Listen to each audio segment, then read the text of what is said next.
Joe talks about Joe. And now, your host, Joe Slepsky. Hello again, everybody, and welcome back to Joe on Joe. It's me, your host, Joe Slepsky, and you are back for another episode of G.I. Joe Renegades. We are watching this action-adventure show. It's happening after all these years of teasing it. We're 7 episodes into G.I. Joe Renegades, and I'm excited to watch it with you, and more excited to watch it alongside my guest, my friend, star of stage and screen, star of the G.I. Joe, Joe on Joe holiday special, Mr. Albert Pine himself, Derrick LeMont. Welcome to Joe on Joe. Welcome. Thank you. Thank you for having me. Oh, man, it's so good to see you again. It is. Last time we were here, you were essaying the role of Alpine. Yeah. It was really cool. That was an adventure. It was. As it should be. As it should be. Yeah. It's just in the fact that it was kind of my first voiceover thing that I've done. And I did some things in a couple of movies. It was just, but to have an actual thing where it is the thing and not, it was kind of intimidating, but you did a great job in easing my mind. Oh, well, thank you. And nothing more intimidating than my living room to be recording in, such a prestigious, vocal recording session like that would get you to the big studios, which is my living room. Yeah. Surrounded by all the famous recording stars, which is my dog. I get it. I get how that can be intimidating. So I appreciate you giving us your all. Yeah. Well, it was fun. It was fun, and it was a big deal to you. It was. It was a big deal with you making it fun for me. Oh, well, thank you. That means a lot. That means a lot. I love working with friends, and I love making friends while working with them. So, consider it your Alpine forever. Listeners, if you don't know what we're talking about, first of all, welcome aboard. If you do know what we're talking about, you listen to our holiday special. It dropped on Christmas Eve. It's the G.I. Joe holiday special extravaganza. Go back, listen to it. You're going to enjoy it. Even if you're hearing this in June, you're going to be like, I missed the holiday special. Let's go back and hear it because it's on the feed. And new listeners, this is the show where we watch all the cartoons. We've watched DIC, we've watched Sunbow, we've watched Extreme, and now we're watching the G.I. Joe Renegade show. And me and my guests, we watching, kind of Mystery Science Theater, the show. That's what we do. That's what the show was born on. I've also applied this kind of scene by scene, panel by panel mentality to every issue of the comic book. So look through the back episodes of this show. Derek, do you know this show's 10 years old now? Wow. Yeah. You wouldn't know it. You wouldn't know it by the level of fame. No, that's cool. In the sheer accolades. But yeah, so we got 10 years worth of listening. Wow. So no, I didn't know.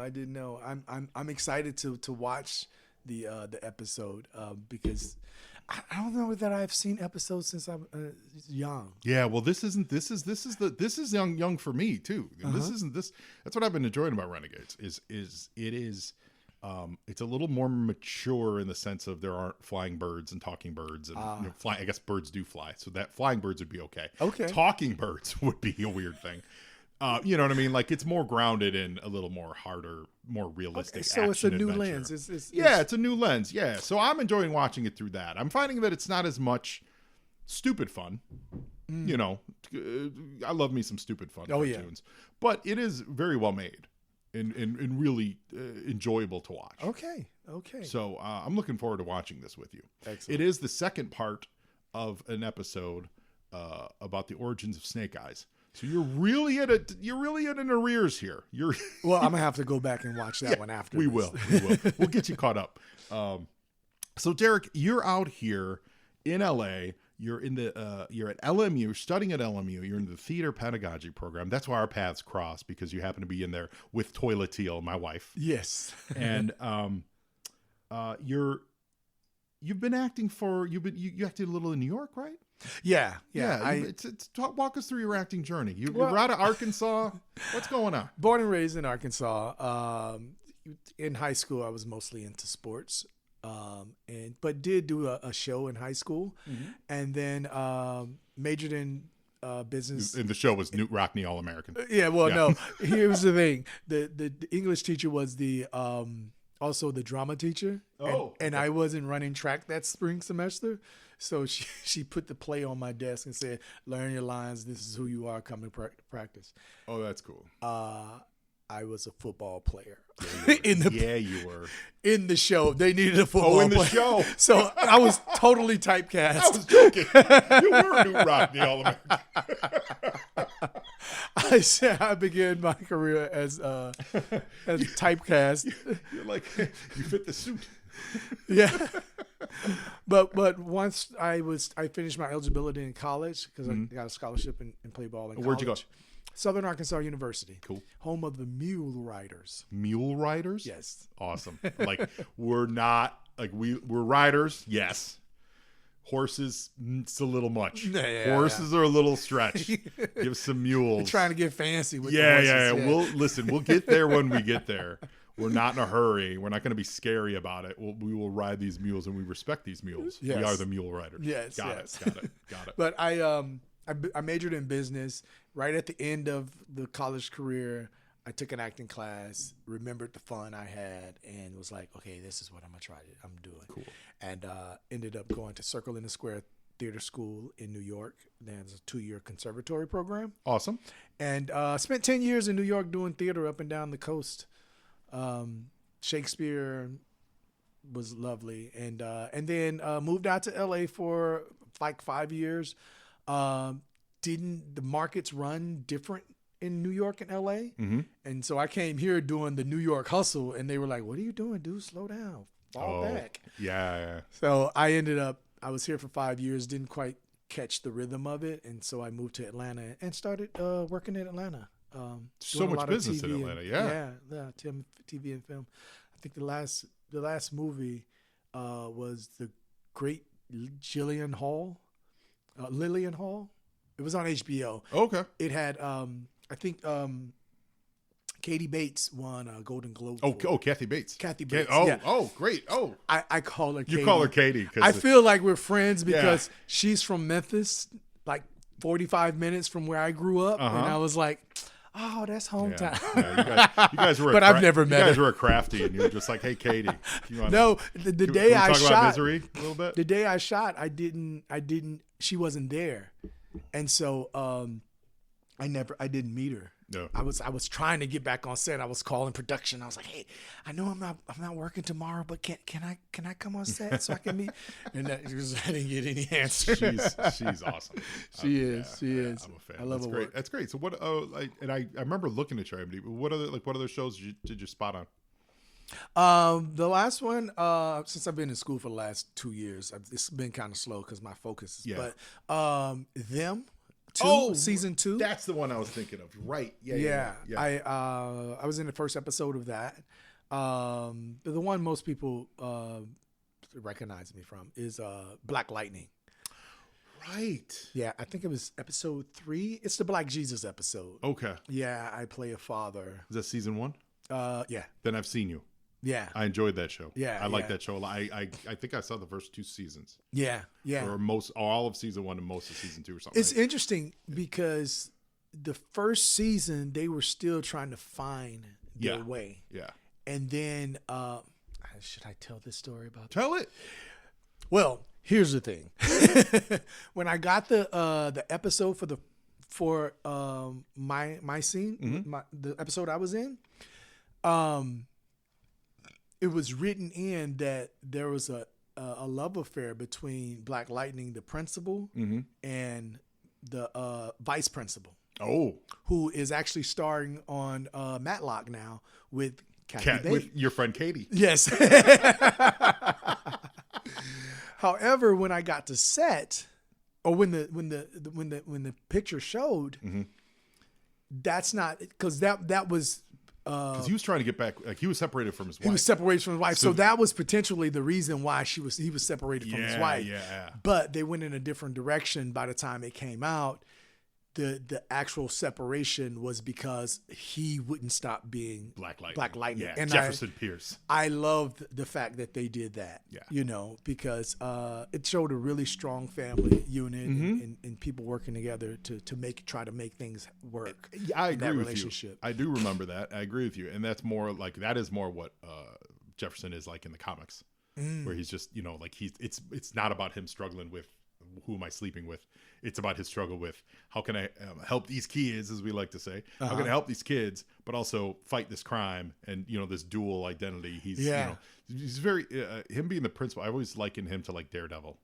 Oh you know, of, like it's the two sides of like law and justice and like education and street and like where do I balance and how do I help best help my community? Yes. We loved season 1. Yeah, it was great. Overall, that was right around that time. It was too much. I stopped I dropped out of watching Green Arrow. I stopped watching Flash. Yeah. It was all too, it just was an overload. So I need to go back and rewatch them. But I loved it. That was great. We really loved that show. So congratulations. The episode was, there's a kid that takes green lighting while he's at school and freaks out in the bathroom. And Jefferson comes in and he snatches a urinal off the wall and throws it because green light, that stuff, I guess, gave you superhuman. Yeah. And so it was that episode. I played that kid's father. Oh, that's trying awesome. to keep him in school. That's awesome. So you're part of the extended DCU. Yeah. Yes, you are. Oh my God, listeners.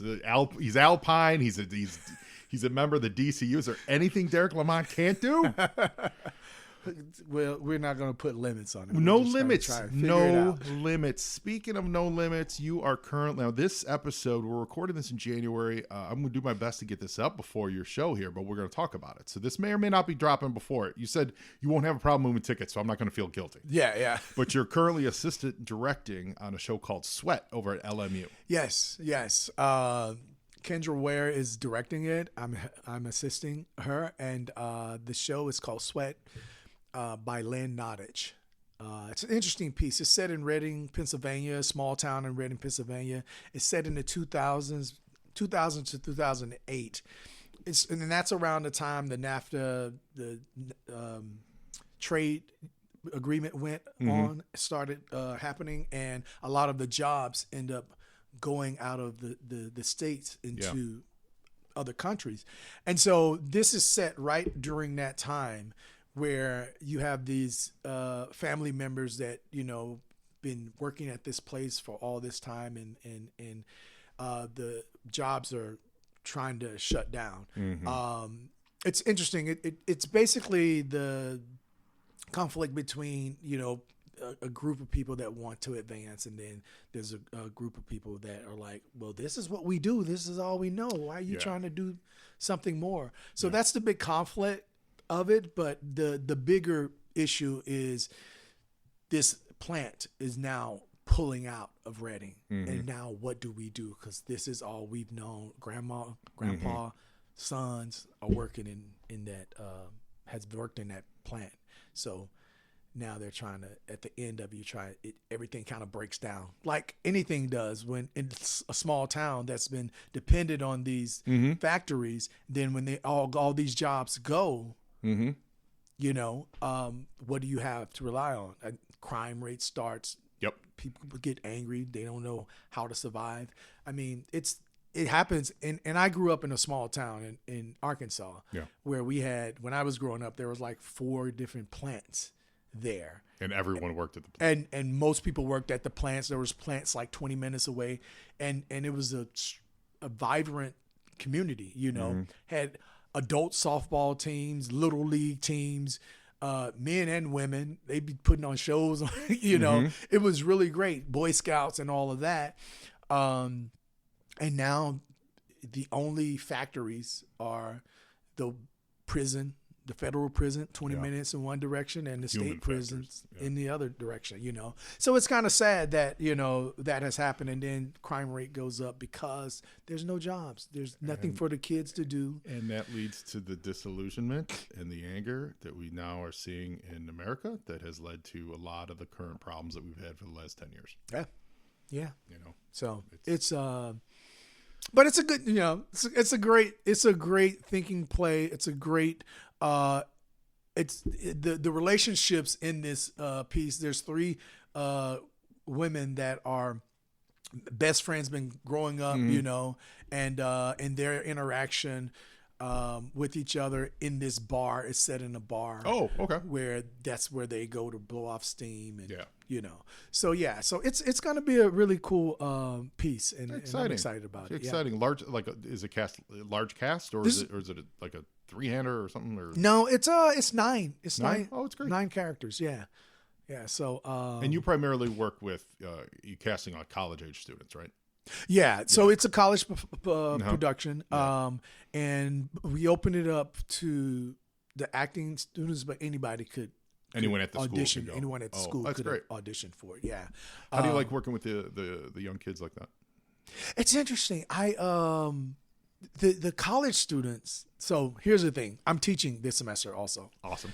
And I'm teaching acting for non-majors, because you are getting your theater, your pedagogy in theater. Yes. So that you'll be able to and listeners, when Tori Teal told me I'm going to get studying for pedagogy, it took me about 6 months to understand what she was talking about. Yeah. And it was basically be able to teach theater at a collegiate level. Yeah. Yeah. I actually had to look it up myself. Like I so was many like, times. Performance pedagogy? Yeah. Like, what is that? It's just pedagogy is basically the study of teaching. Yeah. And with an MFA, unlike some other degrees, the MFA is what they call a terminal degree. Mm-hmm. And so with that degree, you can teach on a collegiate level. Great. Most schools usually require a doctorate to teach. I was talking to my sister who just graduated with her doctorate, and I was telling her about the program, and she was like, how many credit hours is that? And I was like, it's 60 credit hours. And she was like, are you getting a doctorate or something? I was like, no, I didn't realize that 60 was abnormal. And then I looked at some of the other graduate programs, and they're 30. They're like half. Well, isn't what LMU is doing with this? Isn't it pretty rare? There's only a handful of grad schools that are actually offering this type of this MFA, program, right? Yeah. This there's about 5. There's like a handful of them, and I think LMU is the only one that's on the West Coast. All the rest of them are like on the East Coast. I think there's Pittsburgh. Isn't like Indiana has Indiana, one. I was just gonna say Indiana has one. Pittsburgh has one. There's a couple of other ones like on the East Coast, which makes sense because that's where theater. One of the Carolinas. Yeah, I think so. Yeah. But I think this is the only one that's on the West Coast. So I guess just watch, and we're going to get back to that question about working with the kids. I haven't forgotten that, but just the watching Rebecca go through it and watching you guys apply traditional teaching techniques to theater, I think it's great. Yeah. Because why not? You know, like I've watched her teach, you know, for a long time and seen, you know, been in and out of various classes and things like that. And totally as an outsider myself, it is all very hit or miss, right? It is all very like, you could take this, you know, people say like study under this guy because they're amazing. Well, their method of teaching wildly different. You know, than this method of teaching. And at a certain elite level, that's great. You're always going to, you could probably always make out well. But when you get to the everyday, you know, you're just looking for someone to teach you, you know, I guess what I'm saying is the uniformity, the ability to break it down into more of a classroom style. Yeah. Seems to be so helpful. Well, to get it across so much more. Yeah. The interesting thing is, with an MFA in say performance, so I went to got an MFA in acting. Mm-hmm. You can teach with that degree, right? So, but you'll end up teaching how you were taught, right? Or drastically different than how you learned, you know, because you didn't like the way you was taught, you know. Yeah. So, but this degree actually is studying the act of teaching and how to go about it. And what I learned about what a lot of techniques are given to combat the sage on the stage, what they call the banking system, where the kids are out there, I'm up here, I'm going to tell you stuff, and then I'm going to give you a test and you got to give it back to me on the test. Yeah. And there's no discussion, there's no physical aspect of it. And these techniques of having the kids pair and share, like get together, discuss what you learned about and then come back and then talk about it as a, or physicalizing the lesson, right now I'm doing teaching beginning acting, and I will assign them some reading, and then when they come in, we would interact with that, physicalize it, So if it's I'm talking about listening, when they come in, we'll do exercises on listening, physical exercises. So that's the interesting thing about it is and trying to, apparently they're using those techniques in other classes too. English classes. Great. Yeah, so that it's not just me giving you information and you giving it back. Is that me giving you the information, you are using the information in some kind of way. And so you're learning on a couple of different levels, hearing, physicalizing. And you're incorporating, and then you're I imagine what the effect would be is since you're getting that similar style of teaching in other more traditional classes, you're incorporating both sets of your psyche, both sets of your talent set. You're not like, analytical. You're not, you're not like, I'm going to go to my science class or my English class and I'm going to study like this. Then I'm going to shift my brain and I'm going to go to my theater class and I'm going to be this. You're able to integrate it. Yeah. And then that makes you a more holistic performer, I imagine, and then just a more holistic learner, student, someone who can absorb all this information and kind of combine it into being a more well-rounded person instead of bifurcating it into I'm a football player and then I'm an actor. You know what I mean? And then the discussion aspect, encouraging that helps kids to understand from their point of view. Like you're the adult, they are in a different genre, different world, and so them speaking towards each other, they may be able to understand it better and put it in better words in sharing their experiences about an incident or something. So they're learning on, they said there's like 3 different ways of learning: hearing, seeing, writing, and so if screaming. So if you can utilize those different aspects of learning, they say that you only remember 50% of what's said. So if you're in school, you're in a class, and after you get out of that class, only know 50% of it. But if you in that class while you're being lectured to, then you sit aside and you do a discussion or you do an activity to illustrate that, then you're locking it in. You're locking it in and getting in your and bones. It's not, like you're learning rather than memorizing. Well, like you as a performer learn your lines. The reason if you're not familiar with performing, there's the phrase being off book, and that's meanings like you memorize it, right? And the reason, and I this is what Toilet Teal has taught me. Do you know why we call her? By the way, do you know why we call her Toilet Teal? No. Yeah, she's the Cobra cleaning lady. Her choice. She chose that name. Okay. You when you get off book, it's your brain and your emotions and everything is not focused on remembering the lines. You're focused on internalizing the emotions behind the lines then. So you can really understand and be more present in the character and just perform it more instead of just reciting the lines. And that's the whole concept of it. And so that seems like what you're saying here is to get off book with what you're learning and then just to absorb it and integrate it into your whole experience as an actor. I actually don't even use memorize when I'm teaching someone. The phrase, no. Oh, wow. Because memorizing is, you're constantly happening to be in your brain. If you're memorizing. Right. I like to use the term committed to thought. Commit the lines to thought. Oh, that's great. Because if you know what you're talking about, I can sit here and I can tell you about when I did Michael Jackson in the music review in a talent show when I was 5. Tell me more. Not 5. Tell me more. Well, that 5th grade. In 5th grade, I was dancing around the house and singing and stuff. One of my siblings was like, "You dancing around? You need to be in the music review." Now, I have since asked who, because I couldn't remember who said it, and nobody remembers saying that. So maybe it was the actual voice in my head. Derrick, it's Michael.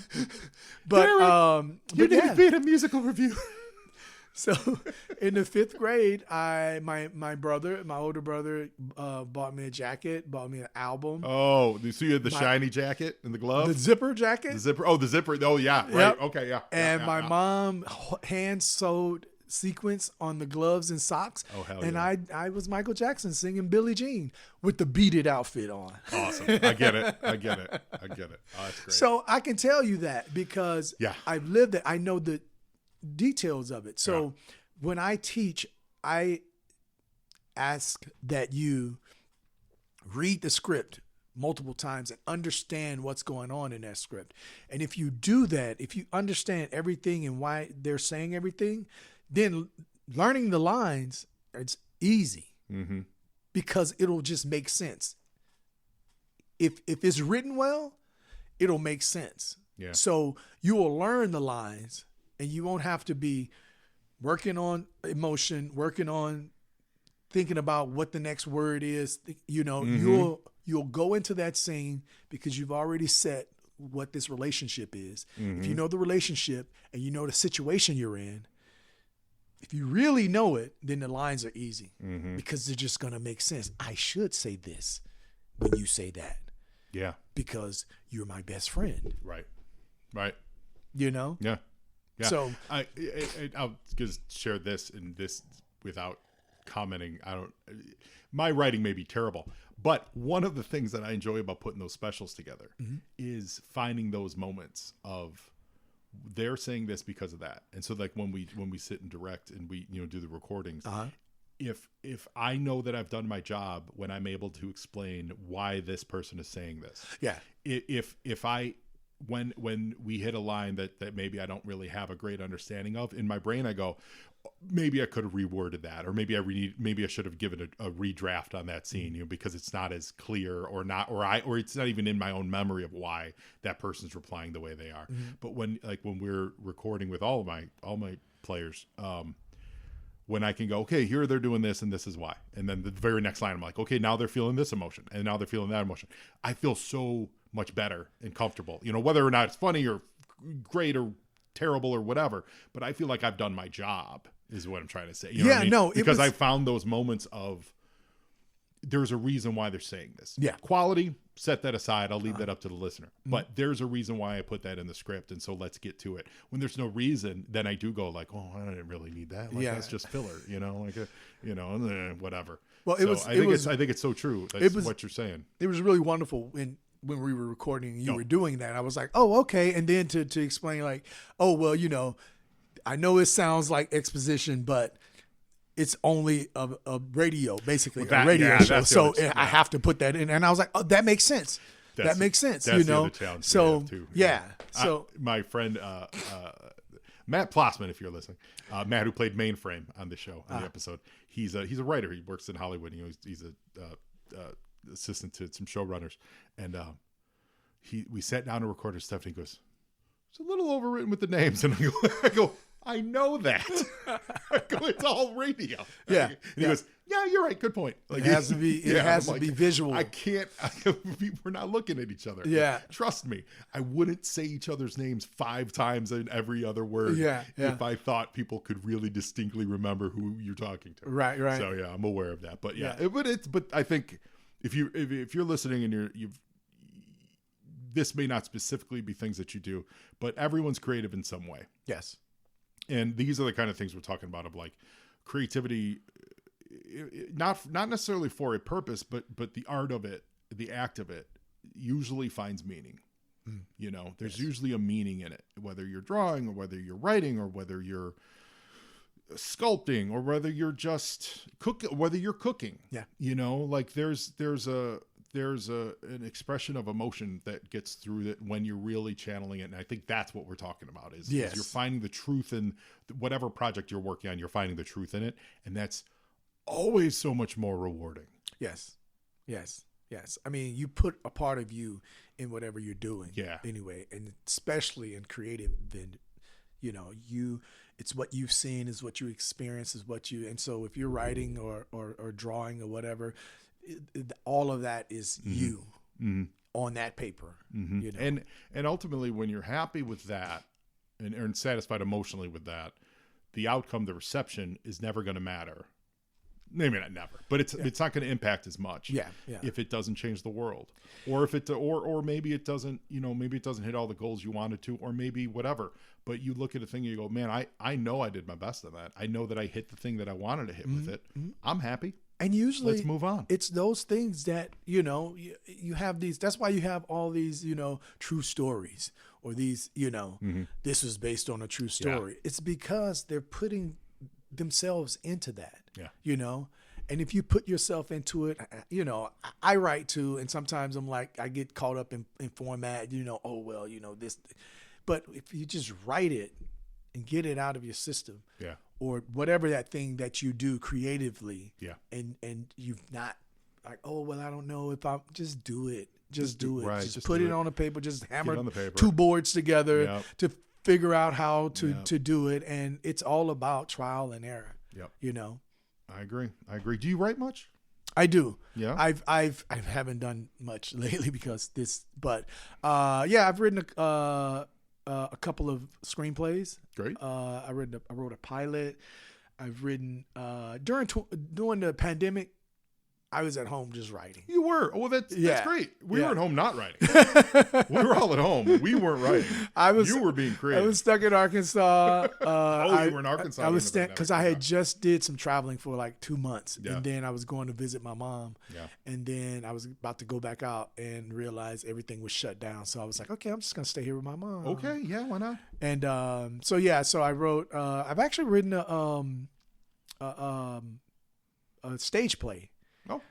Which I'm about to submit to this festival. But yeah, exciting.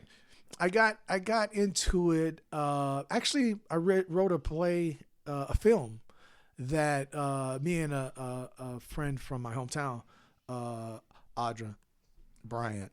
Shout out. It's called Preachers. It's called Sophie the Preacher. But anyways, we submitted it to the Nichols Fellows, and it placed in the top 20%. That's great. And we submitted it to what is it called? Blacklist. I was just gonna say, yeah. It got an 8. Oh, that's great. On the Blacklist. So we've been. It's something that she had the story in her head. Mm-hmm. She was like, hey, I know you acting, like, can you? And I was like, I sent her some software. She couldn't figure out the software, so I said, look, just write down the person's name, what they said, and then write what happens on it, and she sent it to me. And long story short, it was. And by the time she was done writing it, Final Draft had another version they wanted you to upload. Well, once she sent it to me, I think it was once I took it and I just dumped it into Final Draft. Yeah. It was 232 pages. Whoa. So we got it down to like. So you rewrote Ben-Hur. Yeah. So we rewrote it. Sure. They had to pull the character out, this and that. But it's about 117. That's spot on, man. And so we had you dump and you trim. Yeah. If your first idea is like 60 pages long, guess what? You need more of an idea. Yeah, definitely. There's a little bit of a balance there. Yeah, for sure. Well, Derrick, I'm so excited to have you. Listeners, you can find Derrick online. He's at Derrick LeMont on Facebook and Instagram. We think maybe TikTok. Who knows? Blue Sky, Reds. Find him. He's fantastic. Go back, listen to the holiday special. You'll see he did a wonderful job. Today, we are watching The Return of the Arashikage Part 2. So look up your G.I. Joe Renegades episodes, whether you've got them on disc yourself or you're watching. I know they're on YouTube and things like that. So we're going to watch them together. While you're online, please reach out and say hello to me on social media. That's at Joe on Joe Pod. That's Facebook, Twitter, and Instagram. You could send me an email to joeandjoepod@gmail.com. Let me know, do you want to watch a show together? Are you a big Renegades fan? You want to get together? We'll watch it online. If you're in the LA area, I'll also have you over at my house, the distinguished, luxurious recording studio that is my home. And we'll watch it together. We'll have a lot of fun. We'll interview you. We'll find out what's up. So, this is great. Derrick, we're going to get ready. You ready to watch some ninjas? Go Joe. Oh man, it's gonna be so awesome. So listeners, get ready to hit play, and we're gonna go 3, 2, 1. Previously on G.I. Joe Renegades. So I want to know why Derek, you brought us here, Ninja. that's Snake Eyes Dojo. drugging and assaulting his own partners. Oh my goodness. So that they don't know where his cabin is. Hey, you got to keep some things You secret. do. You got to, when you have a stabbing cabin, you got to keep it on the DL. That's your piece. It is. You know? It is. So here we learn, this is all the flashback, ladies and gentlemen. So it's, we see that Storm Shadow and Snake Eyes were brought in. The uncle's dead. They think Storm Shadow did it. Storm Shadow thinks Snake Eyes killed him. And now we get a fight in the High Sierras. Finish the job. So, Derek, let's talk G.I. Joe. We didn't get into a lot of that much. So you said you grew up a little bit with Joe. Yeah, I mean, Well, now, what era? What iteration? The taller ones or the smaller ones? the smaller ones. The smaller ones. Yeah, okay. the smaller ones. Okay. Yeah. So Snake Eyes and these guys. Yeah. There's G.I. Joe, He-Man, Transformers. That was, you sit in front of the TV Saturday morning with we used to have like a baking pan. We put bread in and put the 5 dots of butter on them and sit there with a jar of jelly on the toast, just eating toast, watching cartoons. That's awesome. So of those like, and you're right, those are the mainstays. That's what I grew up on. What was your favorite? You don't have to say G.I. Joe. Transformers. Was it Transformers? You were a Transformers guy? Yeah. The whole idea that these automobiles could talk and walk, like, it was like, whoa, Yeah. All the other stuff was realism. Yeah. Like, that was like the sci-fi of that was like really, really cool for me. Yeah. You're right. Yeah, because even dealing with like say He-Man. Yeah. There's magic there, but it's still based in real creatures doing real things. Right. You introduce robots Yeah. that are shape shifting, size changing, literally transforming from another galaxy that's got a foot in our reality, but also is just a different type of organism entirely. That is a level of cool. Yeah. I mean, because I think that's the first time you saw like items that you understand. Like, I know what a Camaro looks like. Yeah. I know what a Walkman is. And now And my Walkman can all of a sudden eject a cougar. Oh no, there's a leopard that's coming out of my Walkman and is going to eat someone. Yeah. So before that, robots was just this, thing that was. Yeah, they were Humanistic. Yeah, but, they were robots. These were people. Right. That happened to be made out of metal. Right. Exactly. Yeah, I could see that. Yeah. I can see that. Do you remember? Was there a specific like a character that you really enjoyed out of the Transformers? I did like Bumblebee. Of course, the mainstays. There was one. I got into the what was the animal ones? Oh, the Beast Wars? Yeah. Yeah. Those were pretty cool, and they had I want to say a dinosaur. Oh, you're talking about you're talking about Grimlock and you're talking about the Autobot or the Dinobots. Dinobots. Yes, Dinobots. Yeah. Yeah, there was Grimlock and Sludge and Swoop. Yeah, the Dinobots are pretty cool. Yeah, that kind of when that came up, it's like, okay. That was pretty neat. So Storm Shadow is kidnapped or, acquired his cousin Jinx, and they've escaped, leaving the Joes seemingly to die. She thinks he killed the uncle. I don't love. Do you remember what Storm Shadow looked like? Like the original, he was like an all white, very similar to this.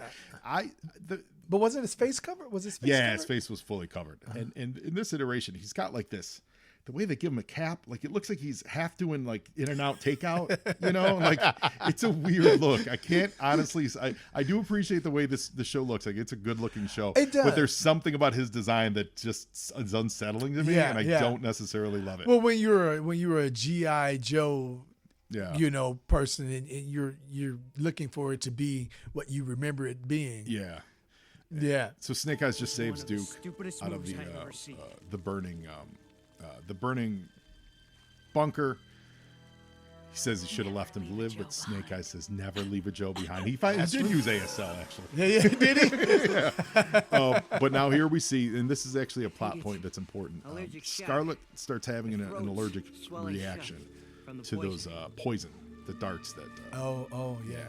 So Snake Eyes apparently carries a tracheotomy tube at all times. He knows what happened to him, and he don't want it to happen to anyone. That is one of the funniest things ever. I get it. You have knives, you have weaponry, but Snake Eyes has a trach tube that he pulls out of his pocket and is like, "Yo, what's up?" This dude is that strong. Oh yeah, that's Roadblock. He is that strong. Yeah. This is what I really like about what happened here is we use their skills. So Roadblock not as much, but that's Tunnel Rat, and he's like a survival expert. So he recognized there was a plant that'll act as a dehistamine. Yeah. And in a way, Roadblock is his skills because Roadblock's actually a chef. Roadblock is a high level. He's their cook. He's a machine gunner, but he loves cooking. Yeah. So in a way, he prepared that meal. He's still So I like that. I like that they had him do it because it is a way to have him. And that's and that's the great thing about writing stuff, like understanding who these characters are. Mm-hmm. Then you can put that in the right place. You know. Well, when you hear people say, when you hear like authors say like something along the lines of, characters told me what they wanted. Yeah. And you're like, it happens. When they're fleshed out characters and you may want something to happen, but you go, that person wouldn't do that. Yeah. And the audience knows it. We've all watched movies and we've all been like, Luke Skywalker would never throw his lightsaber away like that. Yeah. Yeah. Like he wouldn't.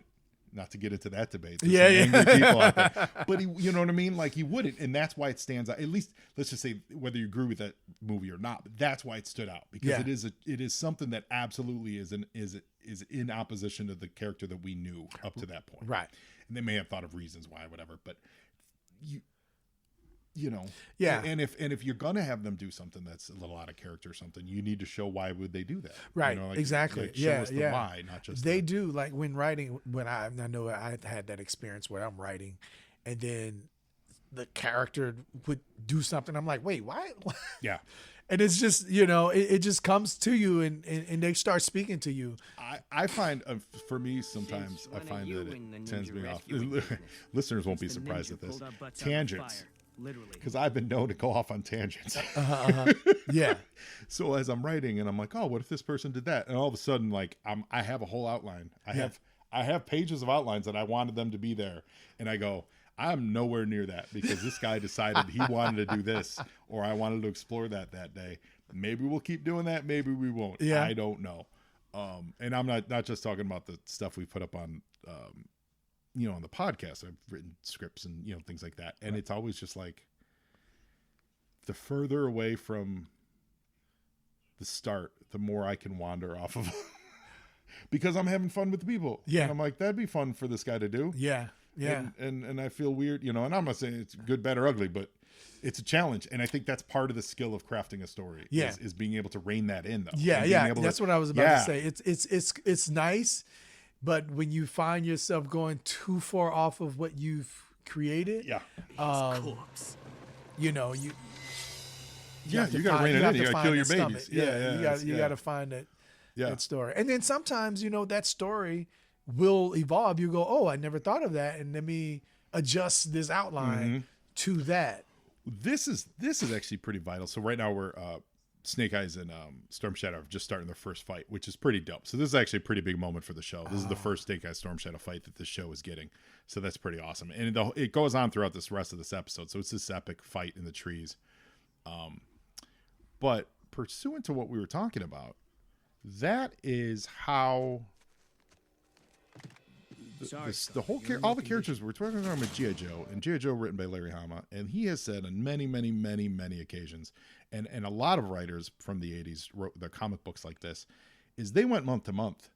They didn't know what was going to happen next month. Mm-hmm. They had overarching ideas. They had like, okay, by issue 50, I need to make sure that the pit's blown up, whatever, But like they would sit down that month and go, okay, this issue has to be entertaining as an issue. in the previous issue, everyone's left in these places. How do I make this an entertaining issue? And I think the spontaneity there, it's so much more interesting. It keeps you so much more engaged. Yeah. It allows for improvisation. It allows for maybe this isn't working, you know, like in Black Lightning. Maybe it's not working that he's going to have the affair with the woman. So let's not get locked into it. Let's not force it. Yeah. Because by the time we get there, we're doing something different. Yeah. And then you can overthink, like, you know, so being in that spontaneous kind of position, this is interesting. Oh yeah. Lots of tree. This is a very, was it Crouching Tiger, Hidden Dragon? Yes. Tree fight. And Jinx falls into this big mud pit.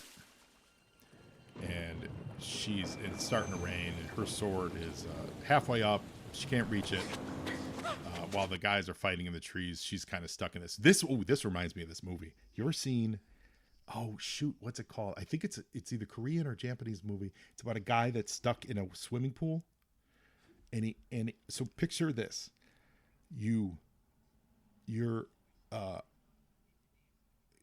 picture you're in a deep swimming pool that's like 10 feet tall pool, right? But there's no water in it, and you have no ladder. How do you get out? Wow. And it's isolated. Like there's, you're like, it's in construction. That's the premise of this movie. And an alligator crawls in with you. It's really good. It's a really good movie. That's good motivation to figure out how. Yeah. It's been a while since I've seen this. I forget exactly how he ended up in it, but basically he's in the bottom of this pool. There's no water, so he can't swim up to escape the pool. And there's no ladders. There's no one within shouting distance. And then this alligator crawls in, and he has to fight. It's awesome. Wow. It's a great flick, and I wish I remember the name of it. Oh man, yeah, it's probably about 5 or 6 years old now. That's fantastic. I'm just thinking about the contained budget. Yeah. But that's where Jinx is. So she's stuck in this thing. She has no way to get out. Yeah. And now snakes are arriving. What have you learned from those guys? They pulled her out. Yeah. That's pretty great. I like their storytelling on this stuff. Grenade. Where they just show Snake Eyes pop the grenade. You hear the whine. You don't need to see the explosion. Right. You know, exactly. you just know that it screwed everybody up. And now Storm Shadow's, his shirts are torn and everything. We get more flashbacks into them growing up. I dig on the animation here is this like sparkle, the rainwater sparkling over their back. It's a good look. How they're illustrating this is really cool. Earlier they had the leaves blowing, you know, and I'm like, this is really cool. I like. Yeah, it's like everyone's got this Morton salt, bounce on their shoulders to show that it's raining. Illustrate that it's actually hitting them. Yeah. There is a weird thing that's going on with this, and this is a bigger picture of how they're positioning. And we talked about this last episode of the Arashikage, the ninjas. They really are bad guys. Like in the comic a lot, they like to be like, oh, we're noble, we're trying to change our. In this version, they're bad guys. Like he just said, there's no room for honor in the Arashikage. I was like, what? You heard that, right? Yeah. What? Like even like the honor amongst thieves, like honor amongst ninjas. Like what is happening? Like none at all. You can't help your friend. No, which is a little weird. Joining him. Yeah, well. Never love you. That's enough, ladies. Redwood's about to get a lesson in lethal. Yeah, well, your pals' poison darts nearly got there first. So I think KO'd Scarlet's voice. I don't know. They're Scarlet can't talk since it's Snake Eyes movie. One grenade they're doing a weird thing with this where Jinx she's younger, but I think she's got a crush on Snake Eyes. And so she's jealous of Scarlet. But it's also that Scarlet is Snake Eyes' current pupil. So I think it's a little bit of a professional jealousy. Yeah, it's a little bit of professional jealousy, but also a little romantic. Yeah. Not that Snake Eyes is throwing it back at Jinx. Right. But I think because Jinx is looking up to him as a teen idol kind of a thing. Yeah. You know what I mean? So it's a little weird. Like they're really balancing a lot with this. So we get a nice, by the way, the chains in this episode are like Spawn's cape.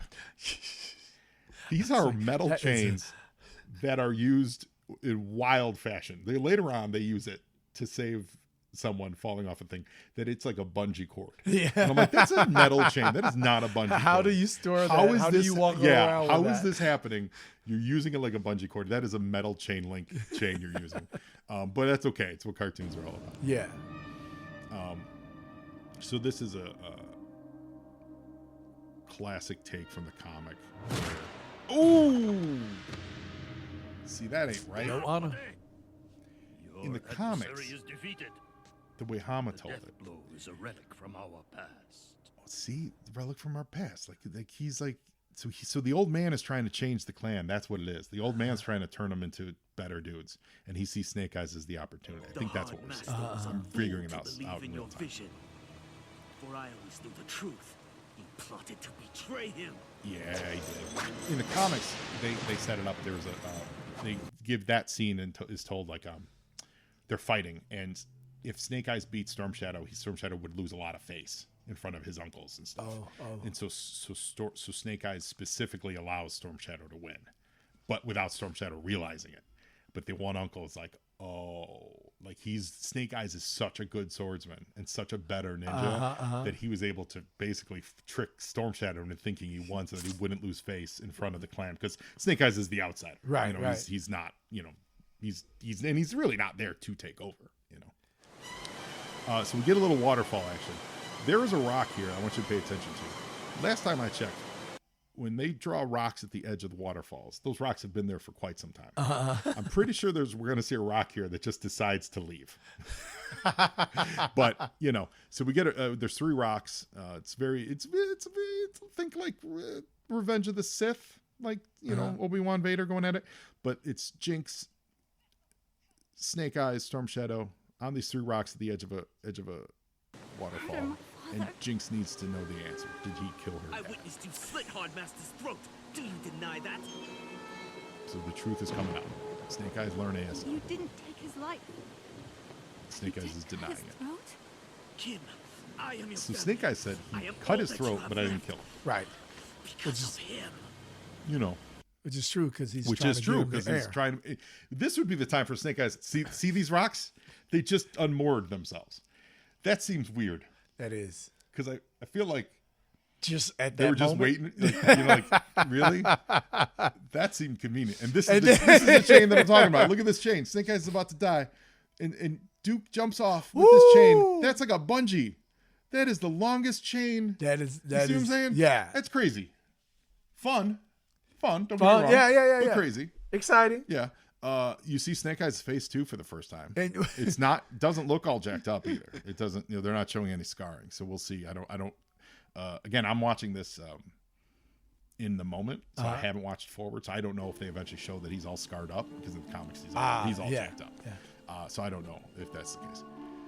But that would have been the perfect time for him to pull out his tracheotomy stick. And be like, no, I carry this. Don't you get it, Jinx? Snake killed the Hardmaster? I don't know. So we're gonna. But I do know what it's like to be accused of a crime I didn't commit. Yeah, you do. Yeah, you do.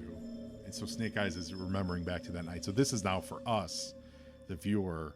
We're seeing exactly what happened. Something that night. on your mind, Master. Yes. Apparently, Hardmaster had a run-in with Wolverine. He's got them 3 claws across the face. Really? No. But it pleases me to hear you say this. You came here to learn, but it is I. So Snake Eyes rolled into town Snake Eyes. and was such a Not of good my dude. blood. He convinced I these want you to generational lead the ninjas clan once I am gone. to stop being You honor me, assassins Master. and with people with literally no honor. Wow. And he convinced this old man to be a good guy. Oh, That's what happened. He was such a good. Snake Eyes was so full of goodness that the old man's like, I got to do it. Because at first he was like, "There's no honor," but Yeah. and then at the end he's like, "Your enemy has been defeated. There's no need to death blow." I'm like, okay, All because of him. all because of this Yeah. guy. All because of the white savior. At least they didn't give him blue Yeah. eyes. So they're drinking tea. So the Hardmaster drinks it first and he senses it. He Whatever it is. realizes what it is. Yeah, he senses it right away. The tea's been And poisoned. he knocked it out of his hand. Right. So who poisoned it? That's Correct. And that's what we don't know yet. And that's we're the not going to question. find out. Oh, this episode. he's Yeah, got that's what I'm saying. He's got the trach tube. He's got the trach tube. And he's about to do it. And here's it's Chekhov's trach tube. He never gets to use it. He does. Because look, he's interrupted. He doesn't get to save and that's Uncle. how he died. He doesn't so save Uncle. actually, Storm Shadow killed him. Yeah. So his uncle right now is choking out. His throat's been cut, and Uncle now is dead. And earlier, Snake Eyes was going to use that trach tube on Scarlet, and they stopped him. It's Chekhov's trach tube. It never gets used. One day, Snake Eyes is going to use that trach tube. It's going to be interesting. So that's truly what happened. Snake Eyes. I'd appreciate it if you carry one of these. Here's a fresh trach tube. In case I need to get in touch. It's a little, it's a communicator. Oh, I was Yeah, about no, to it's say. it's a general Let's give you issue. an It's a updated- general issue trach tube. You gotta- Papa Sugar. You don't need to carry that Yeah. bamboo stick. Uncle Sugar made some real That actual shard of bamboo. It's actual made out of metal, and it is surgically clean. You filthy ninja, shoving bamboo into people's throats. It's not that easy. Some part of But me will in always actuality, be Snake Eyes' apprentice. This guy is the one that actually killed the master because he stopped Snake Eye from. Correct. But we don't know who poisoned the Right. master. But That's you're the right. real culprit. You're right. His jumping to conclusions is what caused the problem. So Jinx decides to join the Arashikage again. So she accepts the sword back. So she's joining the bad guys again. And that's been the kind of the impetus for this adventure, is that he was chasing her down. He was like, "Why did you leave?" Not until Snake Eyes. But is now that he wiped knows from this Snake Eyes earth. is alive, Now go. his mission now is to go kill Snake Eyes. Right. Yeah, so Jinx is gonna go back home. To avenge his master. Yeah, exactly. So Jinx is gonna go. See, trach tube. He lost it? Who is he without the trach tube?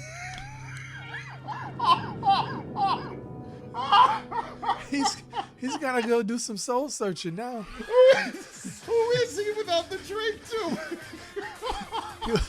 He'll be back in his cabin again. That's the greatest. It's a good question. Who is Snake Eyes without the trach tube? I mean, we've seen it like 4 times in this Yeah, episode and it's alone. never been used. It's never been used. Did they ever include a trach tube with an action figure? Because they did action figures for this. Did any of them come with a trach tube? I want the Snake Eyes trach tube. I want it. Oh, Derek, that's so funny. So that's it. Yeah, that's the episode of Renegades. Wonderful. Like what'd you think? It was kind of neat. No, it's cool. It's cool. Like it really is. It's definitely something different from what I remember as a kid. But I like it. I like that the animation is more fluid. Yeah. And I'm enjoying that. Like pretty. It's clean. It's very pretty. The backgrounds are really like painterly. Yeah. Like brush strokes. Yeah. Really and nice. they have dimensions. Mm-hmm. So yeah, it's really cool, and the writing is good. Like I'm able to, even as we're talking all about it while we were watching it, I was still able to keep up with it. So and you came in like we were saying, this is an episode it's not necessarily about the Cobra struggle, but more just personal about Snake Eyes. So yeah, that's a good emotional entry point for you. Yeah. No, it's good that is kind of built up. I don't remember any real relationships like. Well, in the cartoon back in the day, Snake Eyes was barely in it because he didn't talk, and they didn't really have a great way to do that. Right, You know what I okay, mean? So yeah. he's massive all over the toys, and he's massive all over the comic books. But in the cartoon, he really was minor, and that was the problem. So, Okay. so, like they paired really Storm Shadow up with against Spirit and or Quick Kick. They only had him meet Snake Eyes a couple times, and it wasn't like this Sword Brother kind of stuff. Like they didn't get into their origins back then. Oh, okay. Yeah, because I understand. We've talked about this before. Like we understand why. Like in the early '80s, At that time, kids yes, show, and you're yeah. like, you got a guy that can't speak. How much? It wasn't very inclusive. Yeah, yeah. But like, how entertaining are we going to make this for kids? Right. Like they hadn't realized that maybe it would have been amazing, but Yeah. they weren't there for that. Yeah, they were there no, for the definitely. quips and the funny lines, Uh-huh. and you can't have that being delivered by a dude that just nods his head and Uh-huh. shows up. Yeah. Having said that, though, he was part of the tremendous song and dance team with Shipwreck and Timber and Polly. He got the He kids. dressed as women on a Broadway stage. So that was one of the greatest moments of all cartoon history. So I love it. Well, Derrick LeMont, man, thank you so much for being on the show today. Thank you for having me. I've had a lovely time. Now, one of the things we do when we watch these episodes is we ask our friends, if you were a member of the Joe or Cobra team, what would your job be? Now, we're talking about you. So not like you saying like, oh, I'd be Snake Eyes. It's you, Derrick LeMont, joins either Joe or Cobra. You can either one, Dreadnoks, whatever you want. Ninjas, you do whatever you want to do. What would your job be? And then what would your code name be? I think I'd be like analytic something. Really? Yeah. I think I'd be back in home the pit, base, like in the pit, working. Like strategizing Okay. and connecting them. Okay. That's what I would probably be doing. I have an idea for a name. Do you have any? What would you want your name to be? No. Give me Cross-reference. That's nice. Does that work for That you? sounds good. Yes. Yeah. Yes. Cross-reference. You're Yeah. That's cross-reference. perfect. Yeah. That's perfect. So All that's right. what I would be. Cross-reference, and I would be the backbone of the. Yeah. You'd be putting all the pieces together. You'd be like, this guy, he said his uncle got killed, but this guy, he had a trig thing that never got used. Well, what if the trig thing used that? Oh my God! It turns out it was really his fault. Cross-reference shows up again. Cross-reference saves the day. Saves the day. All right, cross-reference. Well, welcome to the Joe and Joe team. Thank you. Oh, amazing. Ladies and gentlemen, Derrick LeMont, check him out on social media. Look up, if you're in the Los Angeles, Southern California area, LMU is always putting on good stuff. Look for Sweat. It's in end of March 20th. It's going to be a tremendous performance. And overall, Derrick's a tremendous performer. So we appreciate you being on the show. This has been a blast. This is your first journey. We're back into the world of G.I. Joe. Yes. All right, we're going to get our goal is to get you cast into the next live action G.I. Joe movie. That's our goal. I'm waiting for it. Oh my gosh. Well, listen, Derrick, now you Joe, and Joeing is half the battle.